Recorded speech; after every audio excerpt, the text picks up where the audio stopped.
It's the season for sorrel. A sweet drink sorrel.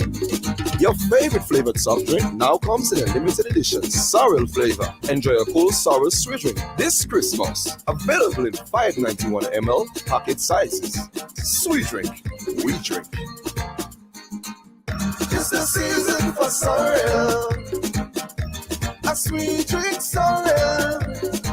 Proudly produced in Grenada by the Grenada Bottling Company Limited. Are you looking for convenient shopping? A place where you can shop with no worries or hassle? What about variety, quality, affordability? For a comfortable service with warmth and joy, shop at S. Kumar, located on Melville Street, St. George's in Grand Anse, at the Lance-Pines Roundabout. S. Kumar is open 8:30 a.m. to 7 p.m. Monday to Thursday, 8:30 a.m. to 8 p.m. Friday, and 8:30 a.m. to 7:30 p.m. Saturday. Contact S. Kumar on 440-7447 or 435-7447. Visit skumargrenada.com. Facebook and Instagram, simply search for skumar.grenada for an A-class quality, unmatched bargains, topped with friendly and reliable staff. Come to S. Kumar Variety Store. We plan for every major life event, from birthday parties to baptisms, and celebrating a life well lived deserves the same thoughtful planning. Beacon's Rest Easy plan is designed to give your loved ones the comfort of knowing that they can do just that. With no underwriting and cover for up to 6 family members that includes certain injuries, this plan can be yours for as little as 75 cents per day.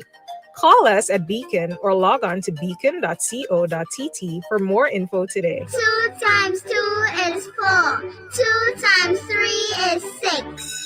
Education multiplies their chances and places the world of opportunity in their hands. No matter where they are in the world, make sure they are prepared for their journey back to school with Western Union. School fees, books, room and board, whatever the reason. Knowledge, independence, opportunity. Western Union, moving money for better. Good morning again, everyone. Welcome back to the room, the ladies' room, for this Tuesday, November 30. And it is the final Tuesday in the month of November. Yep, ready to jump into December. And you know what comes with that. We're looking at 24 more days until it's Christmas. That's just around the corner. So if you have not started the preparations as yet, suggest you do so now, because we have this thing every year, last minute, and Christmas Eve we're still putting up curtains and tired and seasoning meat and all sorts of crazy stuff. I've been telling you all this for the longest while. Pace yourselves. All right, so from now we start with our equivalent of spring cleaning. Start going under the bed, start organizing yourselves, and let's not wait until that week before Christmas and everybody's going crazy. You can't get a park in town, you can't go into a store, everybody's running around like chickens without head. We are not doing that in 2021. All right, we had enough time to organize ourselves, nothing much to do. COVID had us on lockdown, so some of you should not have a whole lot of dust beneath your beds and of course behind your toilets. Yeah, so organize yourselves. Let's get it. We are back. Thank you so much to our friends at Beacon Insurance. Thank you so much to Western Union, also S. Kumar Variety Store, and Sweet Drink Sorrel for powering up another ladies' room today. Come on in the room, guys, because we're about to embark on a very, very interesting conversation, right?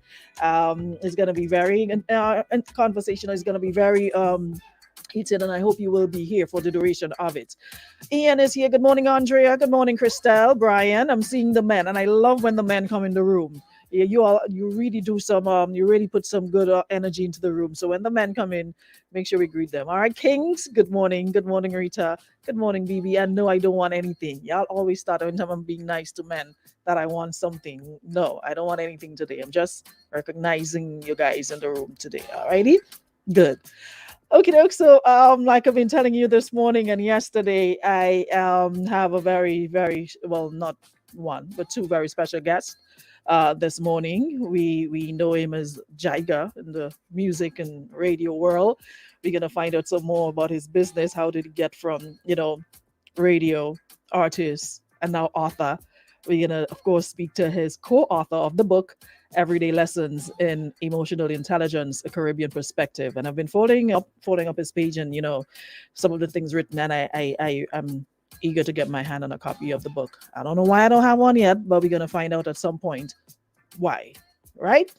Anywho's, good morning, lady and gent. How are we today? Fine, thank you. And how are you? See if we on. Somebody mic off. Try again. Can you hear me? Yes, good. Hearing you. Jaiga, let me start hearing you. What's going on with you over there? I ain't hearing you. See, when we trying to be so nice to men, they always find a way to mess things up.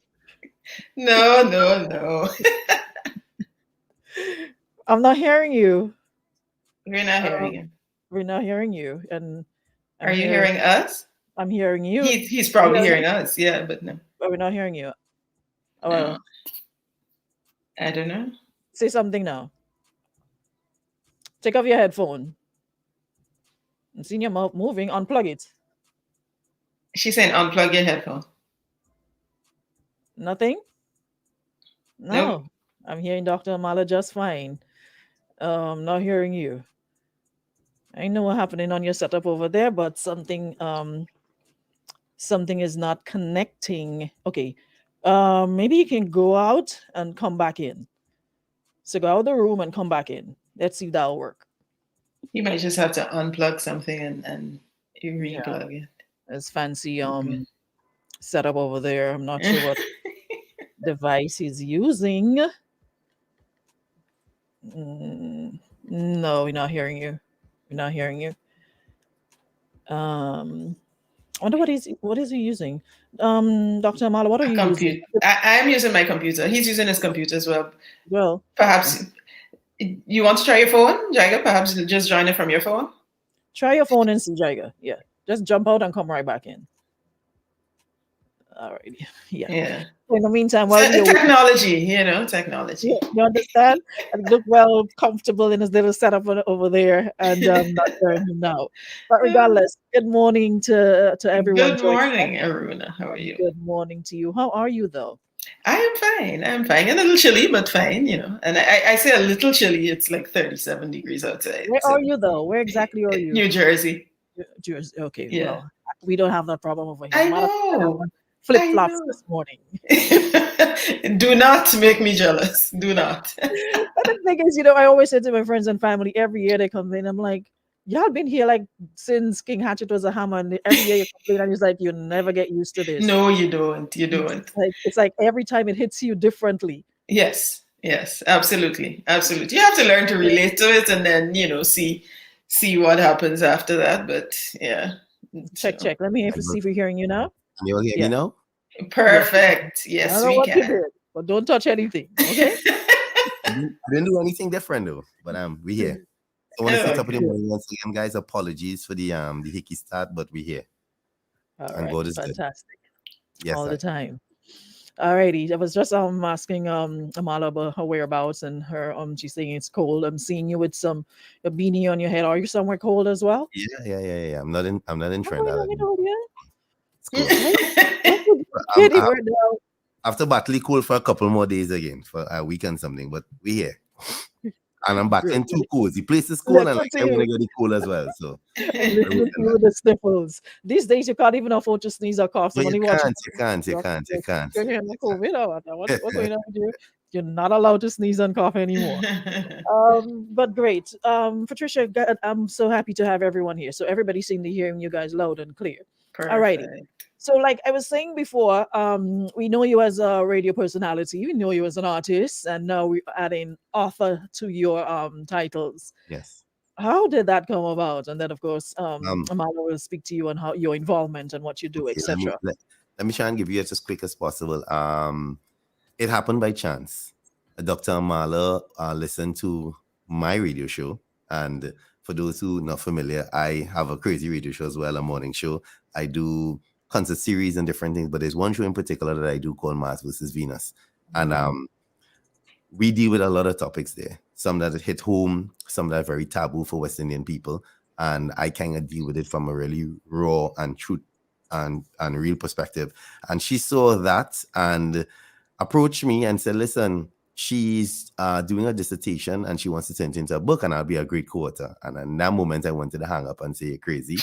But because that was never really part of my plan.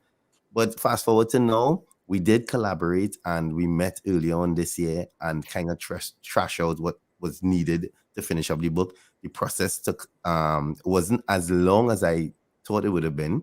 And for me, it was in my comfort zone. I had the opportunity to sit in a studio and really tell stories and give my stories. And she turned the stories into the passages that you will see in the book. And for those who you were saying earlier on that it's Christmas time and don't rush, and let me just say this now, let me self-serve from very early. This is the ultimate Christmas gift you can give anybody. Very affordable. And give your friend, give your significant other a gift of knowledge. Because as I keep telling everybody, especially for the women, you're going to waste all our money to buy him Jordans and PS5 and thing, and you might still horn you. So you might as well give him a book.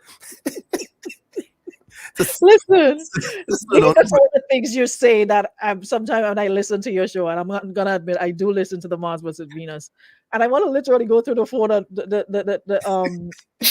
radio and pull him through, and I'm like, just what you used to rap people in the back of the head. I'm like, what's wrong with this man? I'm like, you know what? One of these days, I have to invite you into my ladies' room when we have those sort of conversations. Sure, man. Because there are men who duck and hide. I don't know why they are afraid to come in the room, but I would love to have you here. We can have anytime that conversation. So we're going to talk about that after. Yeah. But Dr. Amala, you made the call. Mm-hmm. How did that go? Actually, it stemmed from listening over an extended period, as Darren said. I actually listened in the beginning just for entertainment purposes. And then, as I was progressing with my journey, something clicked in my head and I said, but wait, hold on. He actually understands emotional intelligence at a level that is not normal. So for me, actually, my dissertation was how retail store managers perceive their emotional intelligence influences employee engagement. And I knew, like everybody else, that no one's going to ask me to read my dissertation. And I didn't just want the information to sit there, So I thought, let me do something with it. And I thought that I could turn it into a book. I didn't want to make it preachy or teachy, but I wanted to have a Caribbean perspective to it because the research was done in the Caribbean. Actually, I did it in St. Lucia. And I knew that, if I had, because we like to tell stories. I mean, you started at the top, but, there shouldn't be dust under your bed and whatever. And it was hilarious to me because, I can relate to that. So we're always learning from things that we can relate to. And so when I approached Jaiga, that was the intent from which I approached it. And I said, listen, I think you'd be a great co-author because you understand this and you can tell people, perhaps in a way that I may not be able to explain to people, and, after some talking and so on, we were able to get it done. Yes. Great. So everyday lessons in emotional intelligence, a Caribbean perspective. One of the things that, we all know, we go through things in life daily, a lot of times we measure where we at with somebody else and where they're at. Right. And, you put pressure on yourself and sometimes you sit and you're thinking you're not growing, you're just there. And, you keep comparing yourself to others, How does that fit into the book? Walk us through a couple of the pages as to where we are in terms of emotional intelligence as human beings, especially from that perspective we speak of. So first, let me start by defining emotional intelligence, because a lot of times people hear intelligence in the label of something and they back away, sometimes quickly, sometimes slowly, but they're like, I am not touching this, and they start to backpedal. So emotional intelligence is the ability to identify your own emotions, manage those emotions, identify those same emotions in others, and then be able to manage the relationships. So it might sound complicated, but it's 4 little pillars that, anybody can get a handle on. The good thing about it is that it is not IQ based. So you don't need to be bright to have emotional intelligence. You just need to be able to understand the cues that you see. So if someone walks into a room, let's say, for instance, you have a nonverbal toddler. So a toddler is 3 years old and can't express to you that they may be cold or wet or, whatever. And you have to look at that child and understand what it is they're trying to tell you by how they're behaving, their emotions. So what are the social cues that can guide you into a situation so that you understand it? Then we have to realize that those things are soft skills that are good for life and not just work. So while as a manager, I may be happy that someone understands all the things they need to understand to do their job, understanding their emotional space is also important to me, because I need to have someone show up as their full authentic self. And I say that all the time. So you have to think of emotional intelligence as something that you could use at work, at home, in a place of religion, wherever. It's something that you use all the time. You use all the time. So some of the stories that we tell, we start from very small. And the first story in the book is actually Jaiga was 6 years old, and his mom had sent him to the supermarket with $100 bill, and he lost the $100 bill. So, in that moment, he had to think, he's like, this is like the end of my life. I'm not going home because I can't go back and tell this lady I don't have a $100 bill, And so in that moment, he actually learned self-awareness, and self-awareness is one of the pillars of emotional intelligence. And we go through, go ahead, Jaiga. Let me just butt in. When we Sure. speak about like how you asked, how does one manage, like let's say for entertainment, for an example, you're telling yourself you're doing everything that somebody else is doing, but why are they more advanced than you? And let's bring it into layman terms. It's all about, as she said, being self-aware. When you can understand and be comfortable with self, and like I try to tell my peers, like dudes, one of the things for men, I'm going to speak on the men for first. Your vulnerability is your superpower. You need to be vulnerable in whatever space you're in. And when you can accept that, then everything else just falls into place. So for an example, let's use an artist. You started your career at the same time as Fred, and you've never won a soca monarch. Fred won 4. You never had a big tune. Fred had about 12, and you're telling yourself, but you're doing the same thing, the same writing skill. And you start putting that pressure on yourself. You have to be self-aware enough to understand that everything flows differently for everybody, and you have to learn to accept. And accepting is one of the hardest things for men to do, especially.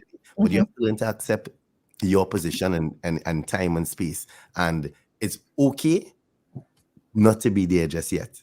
And when you reach to that realization, everything else will just start to flow properly. Because I struggle with it. A lot of other people struggle with it. I tell my story all the time. Back in 2016, I suffered depression and started therapy. And that's things that people don't want to talk about, because in the Caribbean, from the time you start to go by a therapist, man, I don't think it's crazy.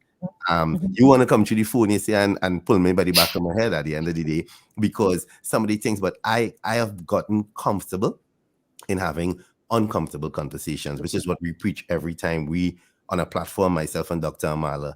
You have to, at some point, get comfortable having uncomfortable conversations, and you have to learn to accept things as they are and be willing to just continue moving forward in that space, because everything is time and space.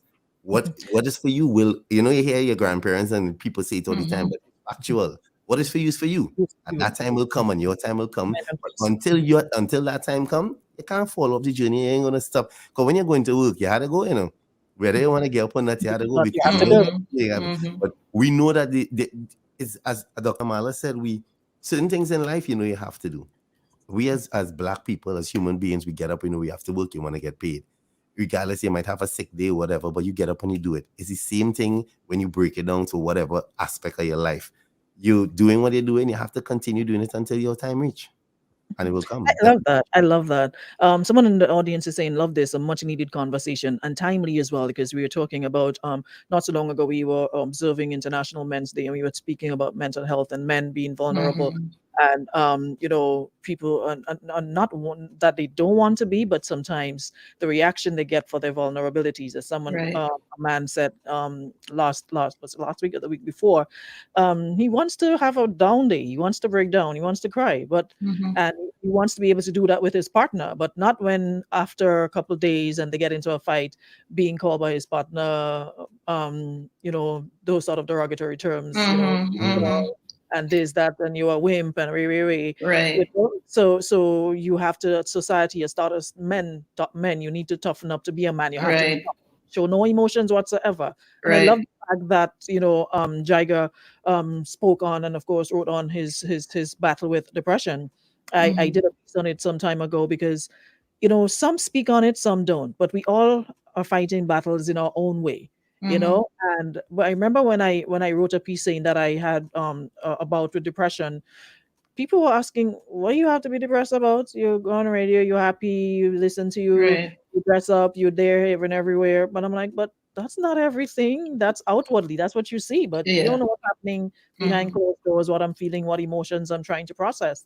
So that ties in into the whole emotional intelligence. It And does. people seem to equate emotional intelligence with robots or IQ or People degree. seem to think that I had a conversation with a police officer actually from St. Lucia who said to me, I don't think that this is going to work in the Caribbean because we can't be soft. We need And it I'm in the like, Caribbean. wow.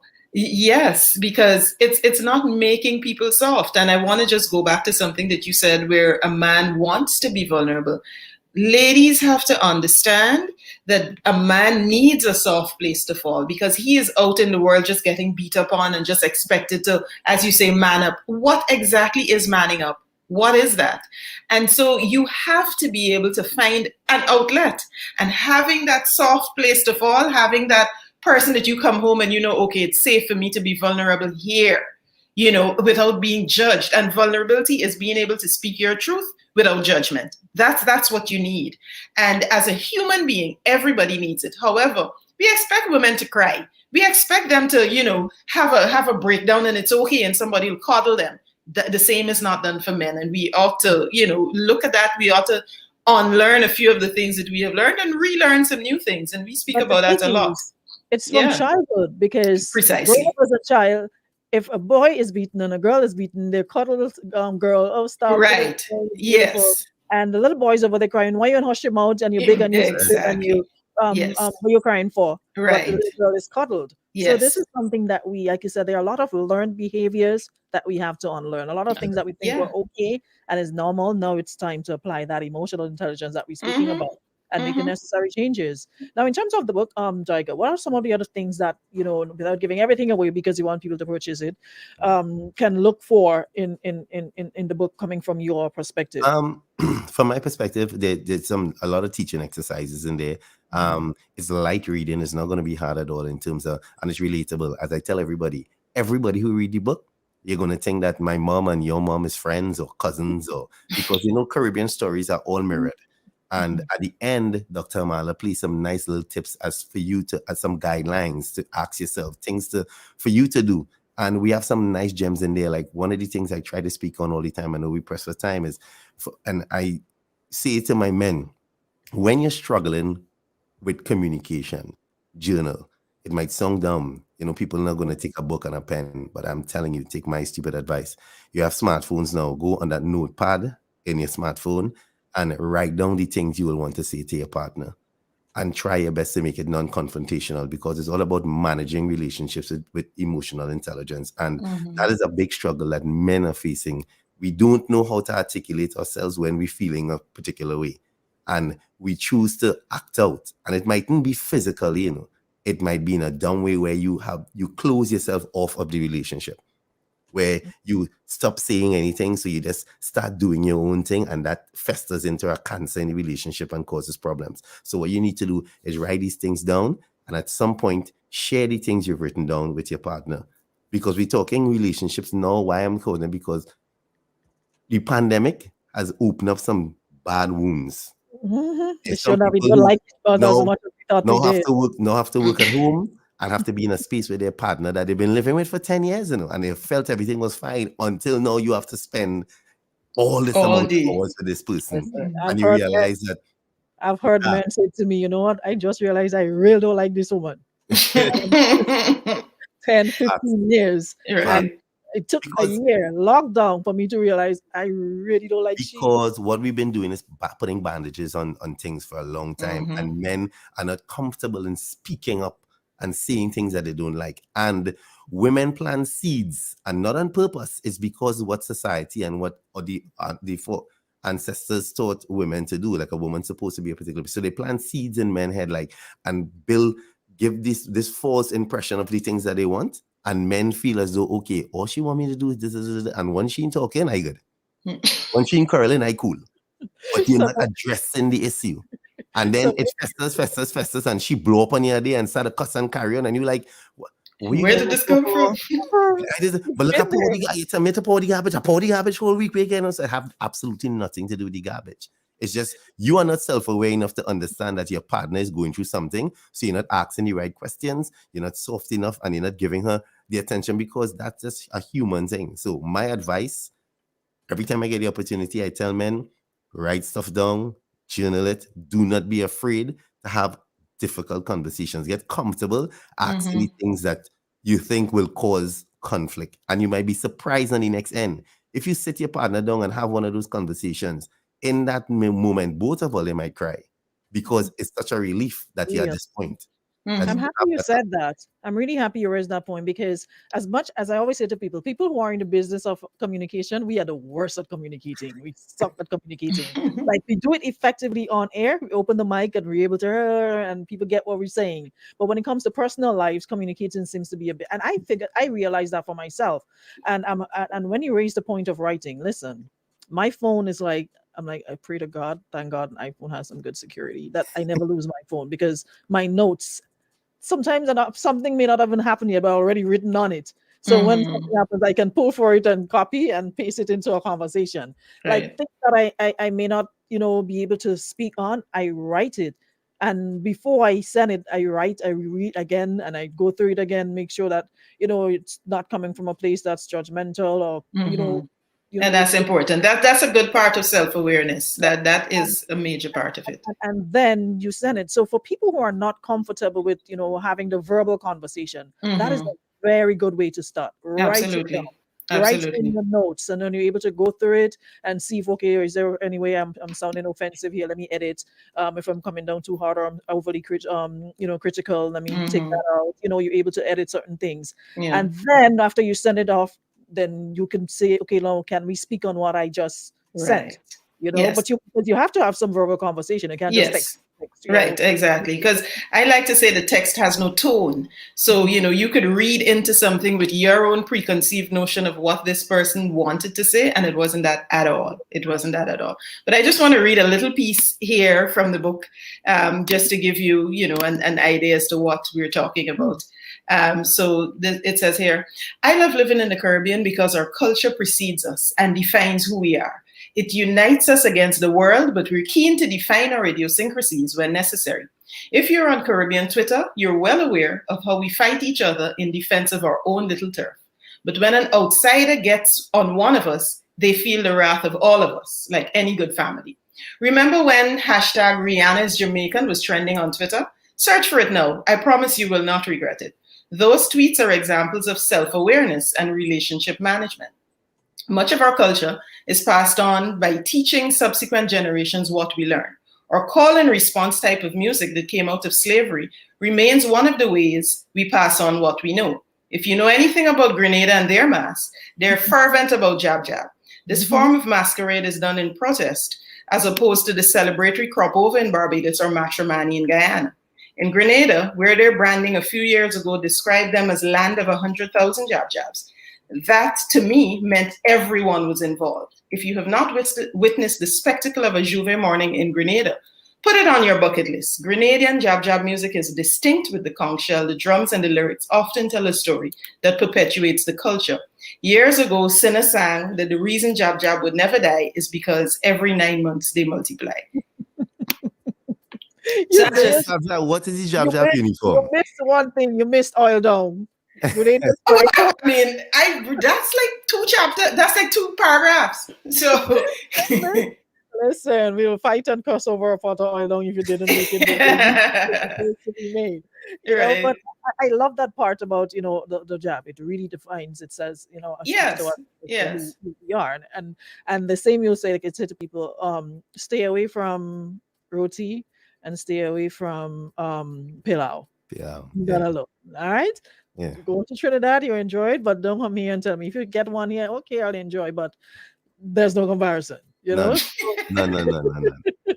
And just as how the whole Caribbean now fighting for who KFC is better, I will say I don't eat meat, but I know for sure that Trinidad KFC is superior. No, Grenada have a good KFC. You know what I mean? Let's not start that back. KFC that season with love here, so a lot of love in it. Trust me, they put a lot of seasoning y'all and having it. All right, so we have shadow betting too. What is the favorite part of the book for you, Jaiga? The part the part that's really personal, that stands out the most for you. Well, there are plenty parts, but on a personal level, honestly, when I saw the cover did it for me. The Because cover. the cover of the book did it for me. Let me tell you why. It might sound like nothing to everybody else, but when I saw the name on the cover, and the cover was created by my business partner, because I own a company called Base Media, and we do graphics and a host of us, a lot of content creation, and it came.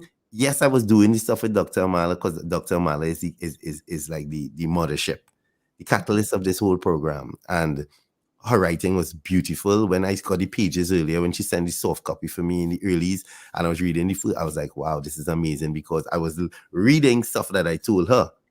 So when you're reading it back to yourself, you feel a little, it's not like writing a song. I could go me and Boise could go in a studio and write 4 or 5 songs a day, but it doesn't feel the same like how I felt in that moment when I was reading the words back to myself. And that was cool, but it hit me when I saw the book cover. When the book cover and it was bang in my face, I was like, wow, this is real. It's no longer just like because I wasn't taking it on. I'm being honest. It's just something I wasn't really paying it much attention. Dr. Amala, he wasn't paying it much attention. Men. Well, no, not man, but dealing with a creative. And someone asked me last Thursday, I did a forum in St. Lucia. She said, you really have to have a lot of emotional intelligence to approach a creative, approach somebody who's already a boss in their space and all of that, right? And I say, listen, you need to understand if something needs to be done and you have to teach people about it, humble yourself and just get it done. Because no one cares how good you are or how much you know if you're unable to help anybody else, or spread the information that you have. And so when I went to Jaiga with the project, I expected him to be involved and we write a book together, but the level of involvement that he now has, that I did not expect. So we have a podcast. Actually, we have 2 podcasts. We have that he actually said we should do a podcast. I'm like, podcast, like talk to people all the time. Yes. So things like that. He actually. When do you have that podcast? So we have one on Sunday evenings it would be 9 your time, 8 my time, on Intentional Talk Radio, and that one is live. That one's for an hour. And then every Monday we upload a 20-minute one on our website, and the website is called Everyday Lessons Now. Jaiga actually named it too because Everyday Lessons Now is the name of the podcast. The website is everydaylessonsnow.com, and once you go to the website, it's going to link you to podcasts and so on. It streams on my platform, which is fieldthebassnow.com, which has many other different shows. A lot of content that I have that I put up there. So now they've started the KFC war.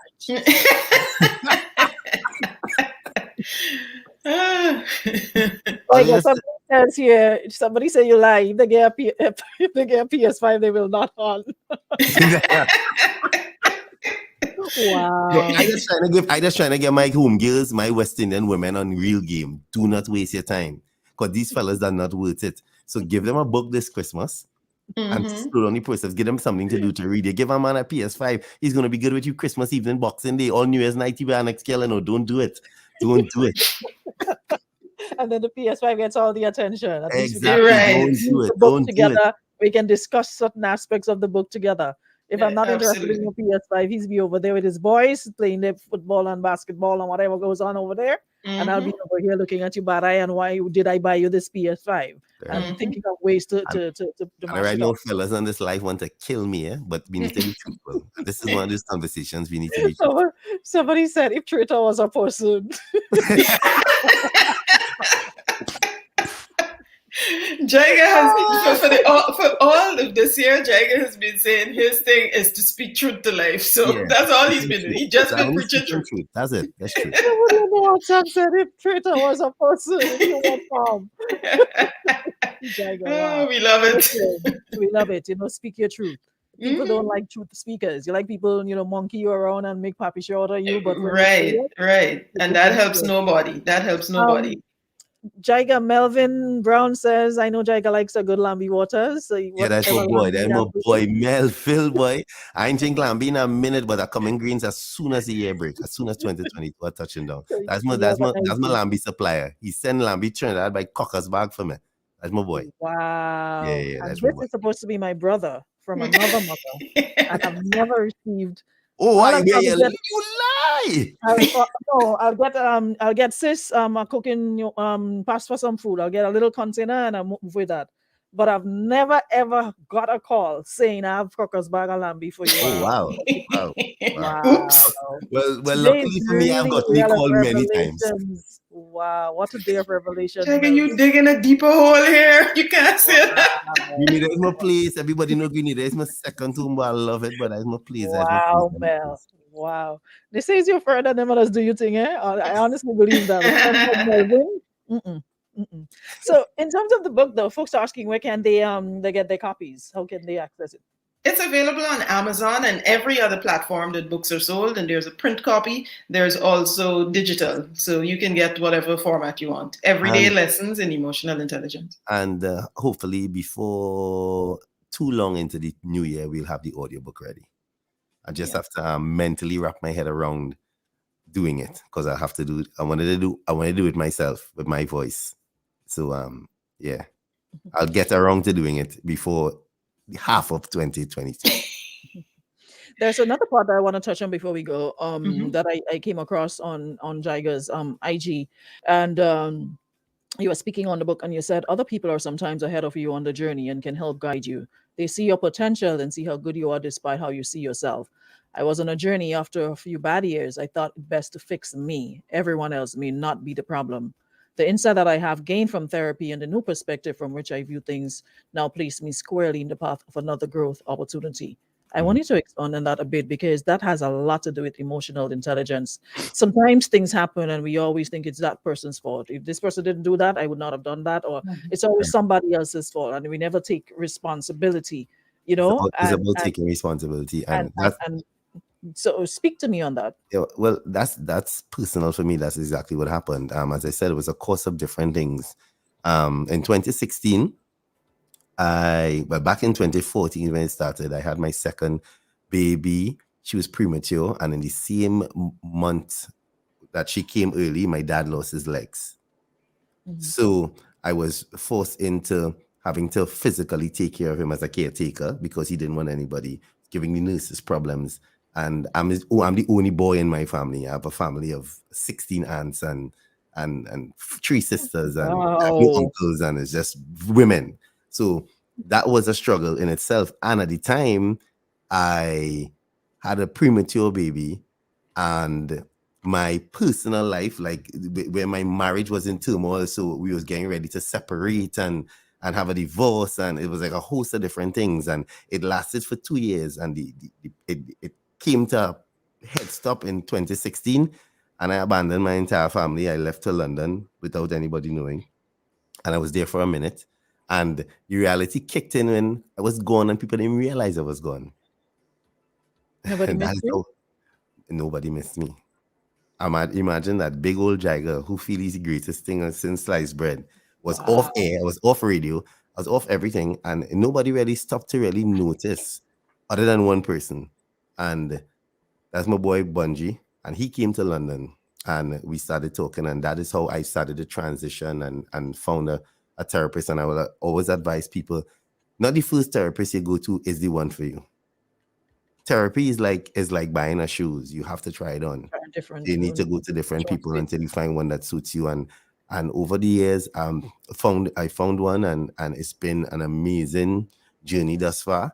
And it's trying to also come to terms with what I said, that it mightn't be your time now, but it doesn't say you need to stop doing what you're doing. You have to continue, stay steadfast in your thing. And when you're passionate about something, it's like me with the art form. I say great is the art form.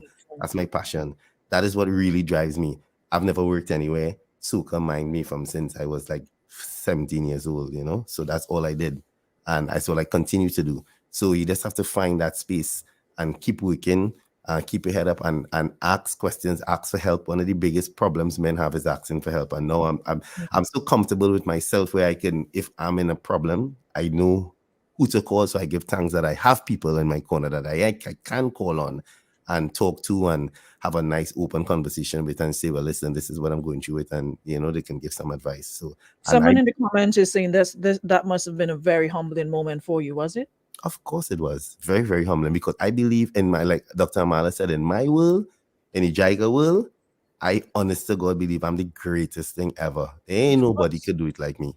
When it comes to the art form, when it comes to the presenting of the art, I think I am the number one, like the number one. So when that moment came, when I had to like rock back and realize, with all the number one, you're feeling number one, this journey here is nobody in care. So you have to figure it out, I hope I have a serious young people listening to you right now, especially in this art form and this field. People think you're on radio, you get two big ups, little girls call you, hey, you're sounding good, big me up, and everybody walks with this big chip on their shoulder. And you're right, because you're not there tomorrow. What happens? The person who comes on air after you, who takes that spot, it's about them now. Nobody's stressing over you. You gone. It was your time. Correct. So I love the fact that you're very open about it. And that is definitely a teaching and learning experience, and humbling one at that. It was so that, and I believe now my purpose is to speak to people like myself. I really try to talk to young black men to make them understand, and most of my peers, that you have a responsibility to first yourself before anybody else. And when you're true to yourself, everything else will flow. And you hear this cliche saying, you are what you live, or you are what you eat, and all these things. But when you really project goodness will come back onto you. And I had an experience recently when was Dr. about 3 Saturdays ago with the surgery. Oh, yeah, November 13th. I had an accident happened, and I had dental surgery back in Trinidad. This is like 4 days before I had to travel. And in that moment is when I smiled to myself. Everybody was so upset. Even my mom was so upset. She didn't talk to me for 4 days because she didn't like why I put up the video. I put the video up on my surgery, right? Because I had a front tooth that was shattered. So I had to do dental surgery. And people couldn't understand why I put it up, because to them it's embarrassing. It's so private. Why would you put that out there? The reason why I did it is because in that moment I realized if I had not planted the right seeds throughout the course of my journey, I wouldn't be in a position to call a surgeon to come to open a whole facility. And Trinidad was locked down at the time, in curfew, to bring in a 5-member team to come and take care of little old me. And that is not because I Jaiga. That is just because of how I've lived my life over the past couple of years, and just trying to, as I say, you continue to do good will follow. So that's what it was. It wasn't a case of me being, and I made jokes in the video and say I'm feeling like Diddy, because when you're in a position like P. Diddy and Khaled's, and you could afford to do what they want. That's not the case of me. Me ain't no Diddy, I ain't no Khaled. It's just pure natural love, and that is how I live. I live my life. I lead with love. I do everything that I do it with a good intention. Like, it's never about what I can get in the back end. It's always a good intention. And I believe if you continue doing that, things will follow. So I try to tell all my peers, everybody who looks like me, as I really focus on black men, especially fathers, to be better fathers, and not just the average fathers. Buying a sneakers for your child doesn't make you a father. To be a better father, to be a better person, to be a better friend, a better son, a better brother. And these are the things that we need to talk about more, being better with you. And then when you do that, everything else will flow. So that experience there recently was one that really reminded me that, listen, what you're doing the right thing. So that's why I said, no, I'm on a new path. The book has created a different avenue. And it's not even about revenue streams. We didn't sell no million copies. We can't come here and say, yeah, we sell books like Obama. We can't. But what we could do is have a conversation to make somebody who's listening deal with something that they've been going through privately. And maybe today, after listening to me, they'll say, well, hey, if Jaiga could say that, maybe I could go home now and have the conversation that I needed to have. I was just about to say that, like the men on the WhatsApp, it's like, I mean, sometimes they come here, they'll message me when I'm giving them fires, but this morning they're like, I'm seeing applause and fire flames and all those things. Fantastic. And saying a week ago, Jaiga, great convo and stuff like that. So we definitely need more of that. I think that is what's missing, having men have the conversation. Too many times women are speaking for men. It's time for men to speak for themselves, We know how to be a woman. We don't know how to be a man. We know what we go through as women. We don't even know how to be men. In all honesty, as Black West Indian men understand this, there was no guidebook. You remember all our grandparents, they were just taught how to live, how to survive, not live. We don't know how to live. We know how to survive. We know about getting up in the morning to try and make money to pay a bill. We don't know about balance, the type of balance that we see Caucasian people live with. You don't go in a Black family home and see 16 generations of holiday trips, going to Maui and doing all of this. When you go in a Black family home, you most of the times, if it have a family album, it on that cupboard somewhere, and that's it. But it's just about trying to wake up to see you next day. And this is what we need to try and, I'm trying to change that psyche, make it comfortable enough for a Black family to be like, you could live. You don't have to just survive. You could live as well. We can't do this in one sit down. We definitely have to connect again. Well, we need to do a follow up, and I need that a copy of that book, so probably we can look at I'll make check sure out I get you a copy, for real. and we'll have speak more on it, because I'm seeing so many good comments coming out of it saying, we need to have more of these And conversations. we barely scratch the surface because we didn't even go into their chapters that go through, how you can use emotional intelligence. Like I said, without being preachy or teachy, so you're learning it and nobody's hitting you over the head with it. So it's these kind of everyday things that we talk about. Yeah, absolutely. So I'll link with Jaiga so we can set up another date. To do it, because there's so much more I want to ask, and we're out of time that we can fit into it, and folks are really enjoying the conversation and they're asking for more, so we definitely will choose another day and follow up. But before we go, someone is asking again the name of the book, on where can they get it? Name of the book is Everyday Lessons in Emotional Intelligence, A Caribbean Perspective, and it's available on all platforms. So Barnes & Noble, Amazon, you'll get a print copy or you can get a digital copy. So, and we're happy to engage with people and have these conversations. So we'll have another engagement for sure. I came into it like Jaiga was like, you know what? Just start. We just talk about it. There's no preparation. Let's just organically at the end of the day. Right. The title in itself is going to guide the questions. Song interviewee, Right. didn't want it to come across like that. Want it to be relatable. So he was like, let's just talk. And folks are saying great conversations. Your boy Troy. Well, I'm happy that you're getting through to Troy Coutain, aka DJ Black Storm. Hey, Black Storm. I believe somebody's listening. Great convo. That's my boy. I met Black Storm through Wayne Green a couple of years ago on Uber Soca. So I know Black Storm as well. So we'll definitely have a follow-up. Thanks so much, everyone in the audience. Saying really nice chat. They enjoyed it. So we'll definitely do another one. So I'll link with you, Jaiga, to no worries. Y'all stay safe. Grenada, stay blessed. All right. Thank you so much. All right. You're so welcome, guys. Bye. And that takes care of our ladies' room this morning. Of course, you can catch us again tomorrow for another one. Our compliments our friends at Escoma Variety Store, Beacon Insurance, Western Union, and Sweet Drink Sorrel. Thanks so much for everyone. How about a men group, one chapter a week for a day of the week, like the Bible classes? I like that. That's a good suggestion. But I'll link with them so they can tell me when they're available and how we can do it. All right. Catch you all tomorrow.